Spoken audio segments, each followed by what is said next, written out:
And good afternoon or good evening, or I guess whatever time you're watching this. This is Scott Jones with Insights into Addiction and Mental Health, brought to you by Neuropsychiatric Addiction Clinic. I want to thank you guys for joining us here and remind you that if you like this show, please subscribe to our YouTube channel and like us, share us with your friends. And if you hit the bell, you get notified when we have other shows coming up. Insights into Addiction and Mental Health, again, brought to you by NP. Neuropsychiatric Addiction Clinic. It's npaddictionclinic.com if you want to get some information, or you can give them a call at 844-282-1306. But we'll cover all of that in a little bit. Right now, we've got a friend of ours, Jake Kiernan, and Jake and I have known each other for a little bit now, probably on and off for the last year. We've run into each other at different places, but you are in business development with Neuropsychiatric. How you doing, Jake? Good. How you doing, Scott? I'm doing great. What what drives somebody to do this kind of work? I mean, Neuropsychiatric Addiction Clinic is very important, and it's a big place. We've talked about it on other shows with Bob and everything else. They have an ACA license. They're certainly ready to handle with all addictions. They take pregnant women. I mean, there's a lot of great things about that place. But you know what? Personally, Jake, this kind of job for a young person like you, you're smart, you got a good head on your shoulders. Why do this kind of work? Yeah, I mean, good question, because it could get stressful at times for sure, and I definitely see that. But at the same time, I mean, I was just talking to Karen in the other room before I came in here, and I'm like, man, I'm so grateful because it feels like for the last 2 years I haven't woken up and went to work one day. Because even though it gets hard and, it's like tough at nighttime, with the different hours, you get calls all throughout the night, early morning, weekends, you never really had time off. It's, I'm helping people. And at the same time, it's my career. And I'm really just having conversations with spreading hope, spreading my story, just constantly telling the truth about my life to other people. And then that in turn kind of gives them hope. So, I love it. I love connecting with different people in the community that come across people with addiction, building strong, trusting relationships so they feel comfortable with me. And, I mean, obviously my past with addiction, coming out of it, having addiction in my family, close family losses, it makes it simple to be driven about it because at the end of the day, I could be on the other side of things. So being the person that's helping now it doesn't feel like work. But there's so much that you do, and the obvious thing is you're dealing with clients who are suffering from addiction or mental health disorders who need help, and you're dealing directly with them and getting them into NPE and doing the things to help them. That's the obvious thing, but there's a lot of like community stuff that you're doing. I catch you, and we've been at a few events together and different things. So there's also a little bit more of kind of building an awareness about not only addiction but about neuropsychiatric too, right? Yeah, absolutely. And, I'm working for a company that I believe in what they do. I believe in the ownership. One thing I love about them, I've been in the addiction field for a little while, but neuropsychiatric is really different in the sense that they're able to help a different population. They're able to work with the addiction, but they're really able to also play a major role in the mental health community. So we're able to work with patients that are, we call primary mental health, but in cases sometimes don't even have addiction issues. And it kind of all came full circle for me because, growing up, my dream actually in New York, I come from New York, and I wanted to be a special ed teacher. So wait, a guy in Florida that came from New York. That's different. Yeah, that's random, right? I think everybody came from New York. I mean, why not? It's beautiful. I'm not going back. I go back to visit. That's it. Right. So, yeah, I mean, so I was always working, it's a different kind of mental health. I was working with, people with autism in New York, but I always had a passion for, people that were just struggling with, something, whether it was out of their control, whether they were born with it or something that was developed later in life. And they were just, people that really wanted to grow past that and live a good life. So, I think it just all kind of came together. And then when I was offered this opportunity with Neuropsychiatric Addiction Clinic, it was perfect because now I'm helping people with addiction. Sometimes I'm working people with just mental health issues. I'm connecting with the community. And like you said, the marketing side of it could get tiring. I mean, you have to meet a lot of people. You have to do a lot of meetings that may, not turn into much. But at the end of the day, I mean, I'm going around and I'm talking about how we can help more people. So it's not, it could be worse. I used to take down trees. So you've always had a passion for helping people. Yeah, absolutely. And so the funny thing is, and I think people don't quite understand, is that even with that passion, you still couldn't at times help yourself. You No. still kind of fell into to some bad things. So it just tells how powerful this is. And does that give you some clarity when you're speaking to other people, knowing that, listen, I didn't want to end up where I ended up, and I did. So that lends itself to helping others, right? Yeah, absolutely. And I always felt like, despite what I was doing, I always wanted to help others a lot. Yeah. Even when I was in the deepest stages of my addiction, you know, robbing, stealing. I had a younger brother, and I was always a major role model in his life early on when he was, playing sports, everything. And still, when I was in my addiction, I was always telling him the right things to do, but I was still doing the opposite. So, Yeah. like, I would feel bad, but at the same time, I'd always be like, it's better than telling him what I'm really doing. Yeah. So, like you said, it's like I couldn't help myself. I'm telling him, stay away from drugs, stay away from these kind of people, don't steal, don't lie. And I'm lying and stealing from him. So, like, it made no sense. And, it really takes a grip on you, and you don't, you become a totally different person. I mean, the things I did back then, I mean, I can't even walk into a 7-Eleven, and if I accidentally steal a candy bar, 25-cent candy, I'll have to go back in and pay for it. Back then, I would steal from my own mom or dad. Yeah. So, seeing the change, it's possible for sure. But you've always known at the base of who you are was that desire to help and to do something for people. Does everybody have that, like, something good at the core? Do you believe in that? Because I mean, there's some people that go down that rabbit hole so far. You and I both know it, that it almost looks like there's no redemption. It almost feels like that. But we've got to believe there is still that basic good person at the core of all that, don't we? Yeah. I mean, I think everyone at one person was born a good person, and then maybe circumstances in their life made them who they are, and kind of shaped things they're doing, their actions. It could take more work for others, but I think, and like you said, maybe people have gotten a little deeper. I don't know, maybe their crimes, maybe they've been in gangs, maybe they've killed people or done things that are really traumatic to them. And, they feel they're not a good person at this point, and they can't even come back from it. But I do believe every person at the core of them has a good person. Whether they choose to try to discover that person and change is up to them. See, now that's a tough one, because no matter how good you are at what you do, or what I do, or what they do at NP, it's never going to be an acceptable rate of success, because I don't know how we could ever get there. When we're talking about 10% of people who go into treatment or get help, 10% of them will succeed. There's still 90% who don't. And I know we're I'm always shocked learning. it's even that high. I know. I'm actually trying to be nice, but Yeah. that makes this really tough, knowing that we're going to lose this battle more times than we're going to win it. Does that affect you personally when we lose somebody to this disease? Absolutely. I mean, and for anyone that's still fighting, you don't really lose the battle. You maybe lose a round, you lose, a couple rounds, but I must have relapsed 100 times. So, like, you could always get back up and give it another chance. Now, if you lose someone totally, of course, it's detrimental. It affects the family more than it affects the person. I used to be fine with the idea of passing away. I used to think of it all the time. The most recent time that I relapsed, it was after I had some time. So then I was just really like, wow, like, there's no hope. Like, that you could get 2 years, you could put them together and then relapse and be in the same place you were at. And you start to lose hope. But, it's sad. And I think you lose some of the best people. I've lost my brother, I've lost my cousin, both. And they were two people that were far nicer and far better people to random humans during their addiction than I ever was. My brother was known as like the sweetheart to older people, to strangers, and I wasn't that person. So it always confuses me on why I am still here and he's not.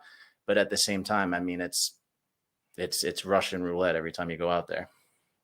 I get it, and I'm sorry about your brother. And I feel bad, and hopefully, his message somehow might help someone else down the road. I think that's the best we can hope for with the people that we've lost, and we both lost, friends and family and different people. But we keep going, we keep trying, and what's nice is we're starting to see some new recognition about how to deal with addiction. I know you really enjoy being with neuropsychiatric addiction clinic, because they're always trying to look at the next new thing and trying to figure out what is the best thing for the clients. That's exciting, right? Absolutely. Yeah. Yeah. And they're always looking at ways to help, new populations. Some things they take on cases that are difficult, people turn down. And it's because their medical director, Dr. Toledo, the owners, Joe Toro, Bob Lehman, and their clinical directors, incredible Aurelio. They all really want to help the people that, maybe have been to 5 treatment centers already and can't find help. Two populations of people that are really difficult to help that they're always willing to take on is pregnant women, which is incredible. That's extremely difficult and needed thing out there right now, because there's not a lot of options for them to help. And like I said earlier, I mean, people with primary mental health issues that are maybe co-occurring as well with substance abuse. Yeah. High methadone, which is extremely difficult to detox off of. We have, the correct medical staff to be able to take care of that. So, there's a lot of resources at Neuro that can really help a lot of people. Now, you've been around other places, and you've visited places, and some places are good places. I mean, there are a lot of good places. There's a lot of places that are not so good too, and we've seen them. One of the things I really like about neuropsychiatric is the fact that there's always somebody there. A lot of times when you go to certain rehabs, the medical staff will disappear, and you might see them floating around once or twice a week, and they're not.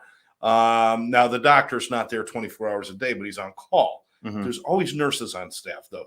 So medically, it's a much safer environment than some other rehabs might be. Isn't it true?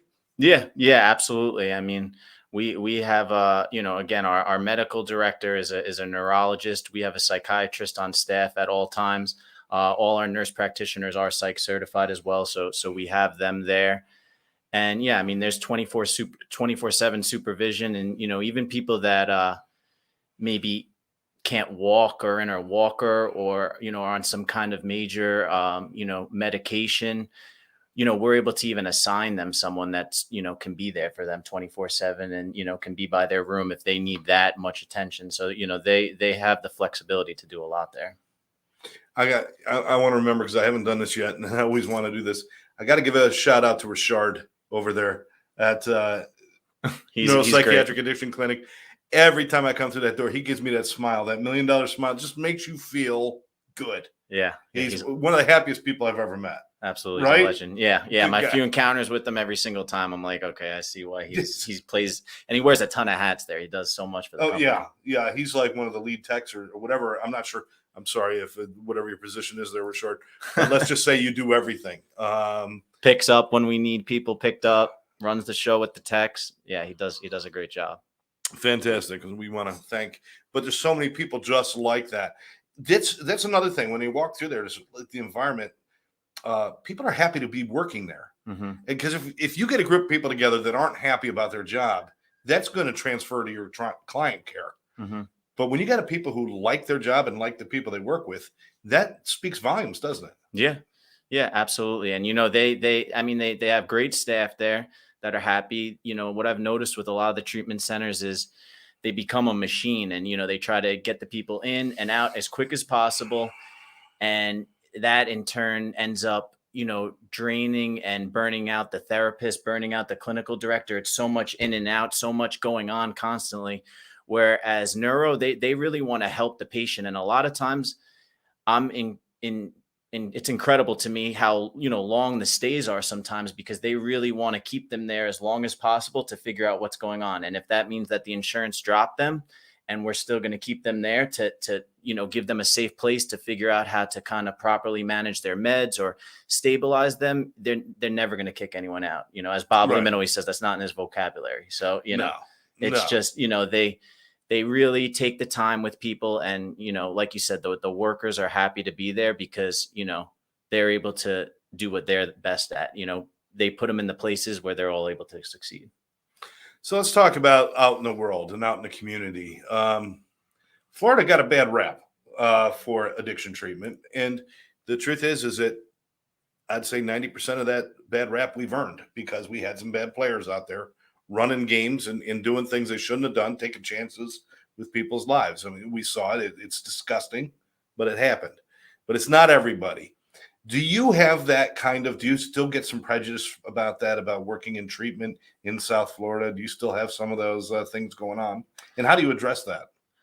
I like you said, I think a lot of those players were eliminated. I've never had that issue actually, going out there because I've always just marketed myself, told my story, what I believe in, and then in turn why I believe in the company that I'm representing. And that usually builds trust with people. People want to know who's working there. And for any parent or any family member or person out there looking for the right place, try to get to know the people in there before you get in there. Don't focus on the building or the walls or the structure. Some places have beautiful buildings, but the people inside and the processes they have in place just aren't, suitable to really help someone. So I think that's important. That's a great point, because you can go on anybody's websites and you see ponies and waterfalls and, shots of the ocean. And this is a place in Arizona. Why do they have shots of the ocean at a place in Arizona? I mean, you can't go by that. I mean, No. It's nice if they're in a nice location, if they are, if they do have a pool or they have something nice, a few amenities here, they're fine. That's all good. But it's really about the people in the treatment. And, the funny thing is, Jake, people will spend more time researching the car that they're buying than they will the place they're sending their son or daughter to be saved. Yeah. That's kind of funny. Yeah. They want to test drive a car. They want to talk to the people. They want to do this. They want to do that. Just talk to people. That's the cool thing is neuropsych. You could talk to anybody there. Yeah. Yeah. At any time. And, and I think in turn that the other thing that you said, a lot of times they'll research other things more, like their car, maybe their house, where they want to rent. They'll look into that more because maybe when it comes time for this, it's such a panic situation. Yeah. And also they've been to 4 places. So it almost gets used to them. Like, oh, he hated this place. He didn't like this place. And there's always something to say about that too. A lot of times people are more open about their bad reviews on a place. And, you have to be careful with that too. But at the same time, I think sometimes they don't even have the energy to dig deeper into these places. And I think it's so important to make sure you look at, the key positions, look at the people that are there in key roles. And, is that someone that you want to learn from? Or, I mean, you could look them up on Google even, some of these people. Make sure their licenses are Awesome. current and real. There's a lot of places out there saying, I mean, like we said a couple times, ACA license. An ACA license is basically a license to run a mental health facility is basically what it is.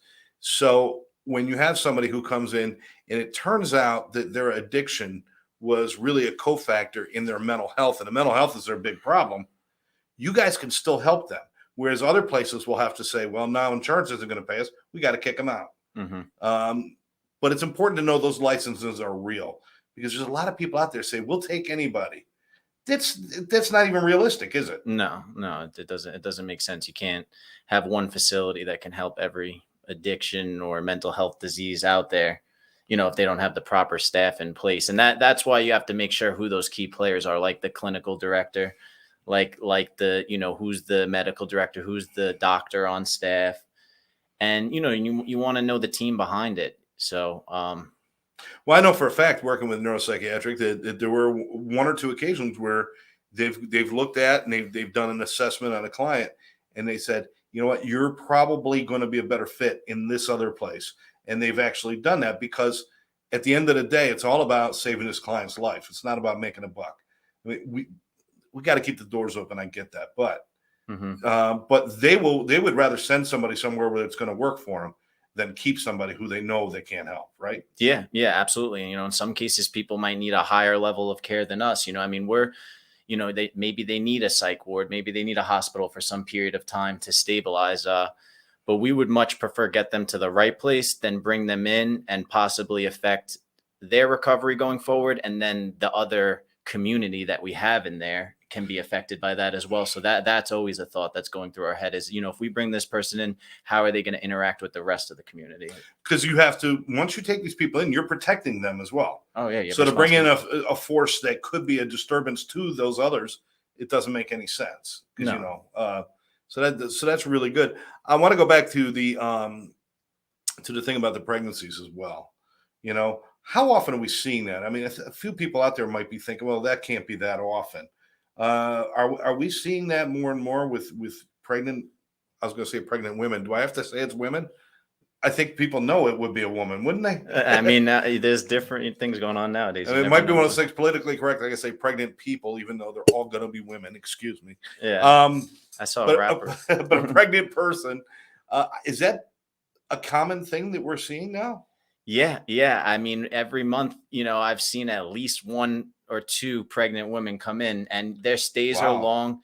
And what happens is, in a lot of cases, unfortunately, is they get pregnant due to the addiction. So whether it's sex trafficking, prostitution, rape, it's very sad, to see these cases. It makes me feel like, wow, my journey was nothing compared to this, because people go through these traumatic experiences, like I said. And that's what you see with a lot of the women. It's they're not only pregnant dealing with addiction, they're going to be dealing with an absent father now going forward, maybe someone they don't even know in some cases. So Absolutely. you do see it. Is it every day? No, but every month, absolutely. Wow. Wow. And it's different. And these people are usually coming through with very little, if any, prenatal care or anything like that. But you guys know how to set that up and take care of them, which is really important. Yep. And one thing is, so they're able to admit with us and come up to the third trimester. And then from there, we have different aftercare programs that we work with for pregnant women, that we're able to connect them with, where they're able to, stay long term, even deliver the baby, and then even stay with them for a period of time after the baby's born as well. There's Wow. programs out there. So there's a lot of resources out there that people don't know about, that can help, with a population that is absolutely in need. I mean, that's, a urgent issue if someone's pregnant and on drugs. Well, that's important. I mean, with neuropsychiatric, it's detox and it's residential. Correct. And then that's pretty much where they stop their care. But how much thought do they put into what's next? Starts Is day it one. like it's not our problem, or is this a big issue for you guys, making sure that what's next works? No, I mean, that's 50% of my job maybe is meeting people and helping them facilitate the process of getting them in. But the other 50% is making sure that they have a proper aftercare plan, so they're, helped long term, because they'll be with us, in a normal situation, maybe detox and residential 10 to 14 days, and then maybe an additional 2 to 3 weeks on top of that. Detox 10 to 14 days, and then residential an additional 2 to 3 weeks on top of that. Yeah. Mental health cases where meds need to be stabilized, that is almost a guarantee 30-day stay. But at the end of the day, after 30 days, what's going to happen now? We don't want to just send them out and then they become non-med compliant maybe, and then they're just back with us again. So that starts day one, right? When they come in, we start figuring out, learning about the patient. The therapist will, reach out to me, give me insight, and we'll start planning where the best fit is for them. Excellent. Excellent. We talked a lot at the beginning about personally why you do this. And we also discussed that there's been heartbreak for a lot of us who work in this. And that heartbreak can be every day. But have there been moments for you, any that you can recall, obviously without using any names, where you've seen something or you've been part of something and said, that's why I do this. This is like being a part of the miracle, or watching somebody change. Have you had those moments?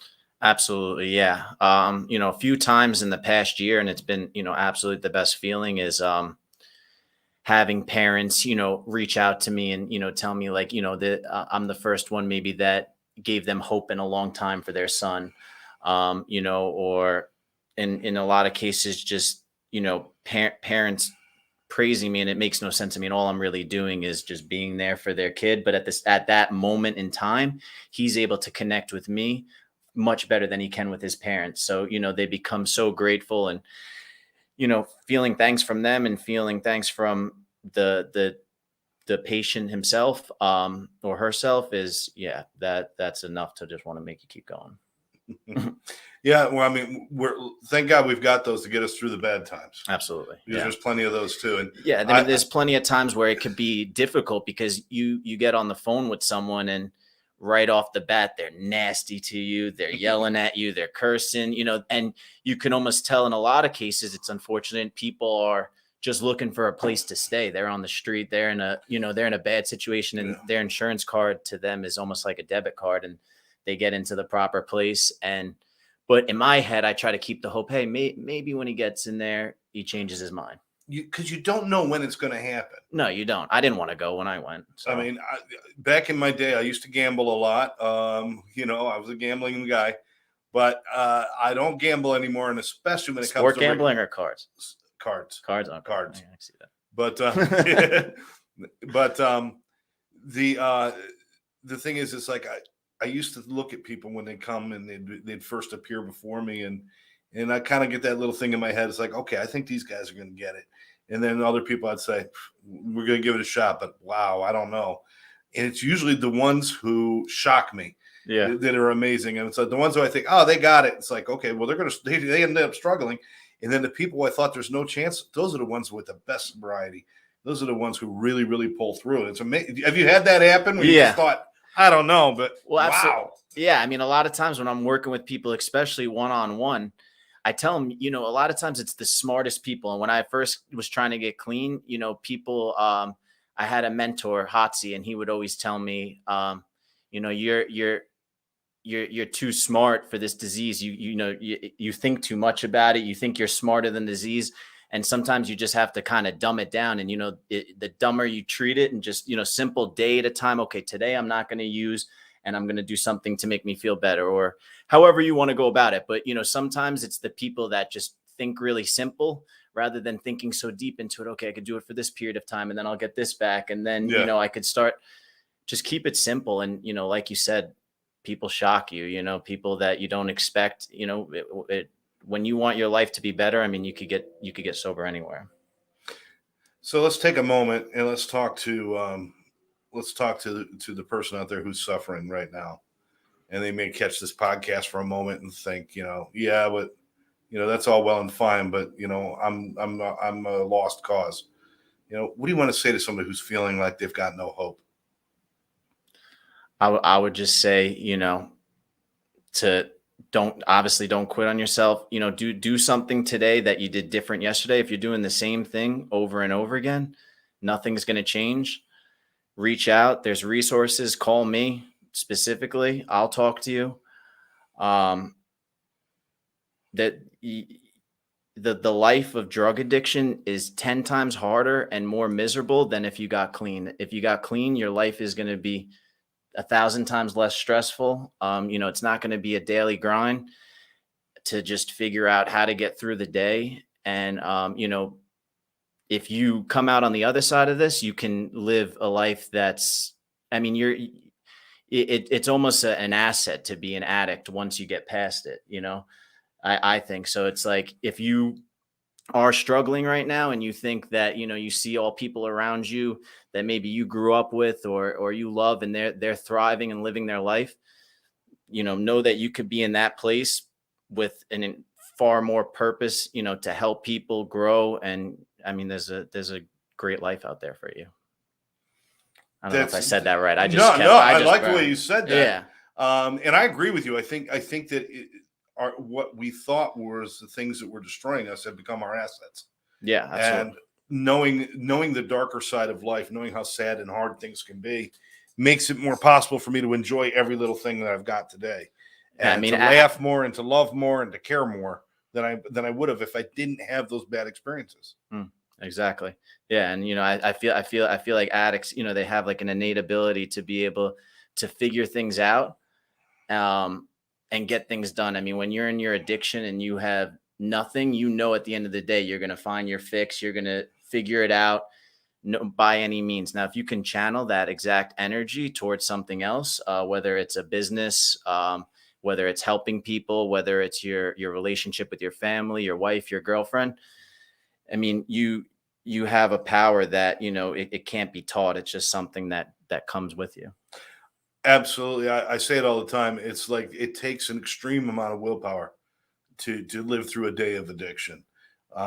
We have plenty of willpower. We've got plenty of tenacity. What we don't have is direction and goal. And now we have that. But if you wake up in the morning, you don't have a dime in your pocket, don't even have lint in your belly button, you got nothing, and you still find a way to drink and use all day. Yeah, figure it out. Yeah, how is that possible? Well, we have people out there every day that are living in their recovery with the same kind of gusto and the same kind of passion, and you're one of those people, and I see it out there, and people at neuropsychiatric are all about that too. Is it's not just about getting sober; it's about having a better life. Yeah, and if you're young and you're in addiction and you keep getting 1 month or 2 months and you don't want to put the commitment in to maybe commit 6 months of your life or a year of your life to changing, whether that's eliminating all girls, guys, relationships, and all, pieces of your life that get in the way of your recovery, try to pull yourself back and think of it from a bird's eye view, in the sense that this is maybe 6 months or 1 year in your whole life. So you could change your entire life after that. And that's something my grandfather really instilled in me when I was in early addiction. Cause I'm always like, I don't want to keep living in this halfway house. I got enough, money. Yeah. I'll go get my own apartment. And, it's just focus on yourself for a period of time, and, you'll be amazed at the changes you can make. One of the things is, people, I don't want to miss Christmas with the kids. I don't want to miss their birthday. I don't want to miss. Yeah. Well, you know what? I missed this one, so I never have to miss another. Yeah. Or first month of addiction. How am I never going to have a drink again? I can't have a beer with my wine. I mean, I can have a champagne at my wedding. It doesn't even look like you're getting married right now. So I think you should figure out first, how to find the girlfriend, and then we'll figure out the champagne situation. We did have a woman in treatment one time who was so concerned about that from the day she walked through the door. And for like 2 weeks into her program, every moment was, I just want to drink at my daughter's wedding, a glass of wine, champagne. I want to drink at my daughter's wedding. Finally, one day during a group, we kind of broke through and says, all right, lady, what is the deal here? What is going on? And she explained how it was just always been a dream of hers, is to have champagne at her daughter's wedding, and how she's heartbroken and how hard that's going to be. And the whole group got around her and just showered her with love and affection. Mm-hmm. And then for some reason, I just thought to ask, well, how old is your daughter? 6. She's 6 years old. That's what addiction is, people. Yeah. It's not rational. It doesn't make sense. No. It doesn't make sense. But I'm glad we've got people like you out on the streets doing what you're doing, Jake. I hope maybe we'll get together and do this again sometime. Absolutely. It was a great time. Thank you, Scott. Yeah, I appreciate it. And I appreciate all of you out there listening, sharing this message with others. And the only way this is ever going to get better is when we all get on board and start being responsible for each other, helping each other, and ending this problem.